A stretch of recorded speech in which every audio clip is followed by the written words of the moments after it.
ছোট্ট গাছে কি সুন্দর ফল ধরেছে দেখুন। হ্যাঁ, ছোট গাছেই হবে পেঁপে যদি আপনারা ঠিকঠাক পরিচর্যা করেন।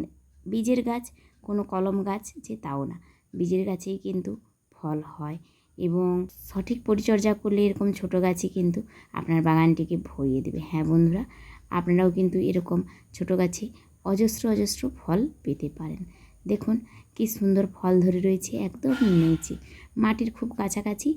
গাছ বড় হয়েছে তাও না, আগেকার দিনে প্রচুর বড় বড় গাছ আমরা দেখতে পেতাম, পেঁপে গাছ খুব বড় বড় হতো, তাতে ফল হতো। কিন্তু এখন আমরা দেখতে পাই খুব ছোট ছোট পেঁপে গাছেই ফল, এমনকি এগুলো বীজের থেকেই তৈরি। দেখুন কি সুন্দর গাছটি, গাছটি যেমন সুন্দর তেমন পেঁপেও ধরে রয়েছে অনেক।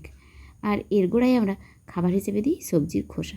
সবজির খোসা ছাড়া আর কিছুই পড়ে না, বাড়ির যে জিনিসগুলো পচনশীল জিনিস সেগুলোই এখানে সেখানে না ফেলে দিয়ে আমরা গাছের গোড়াতে ফেলে দিই, আর তাতেই হয় সুন্দর সুন্দর ফল ফুল শাকসবজি সব কিছু। পেঁপে গাছের ওদিকে রয়েছে আমাদের হলুদের বাগান। বাড়িতে প্রয়োজনীয় যে সারা বছরের হলুদটা সেটা কিন্তু আমাদের নিজেদের বাগান থেকে হয়ে যায়।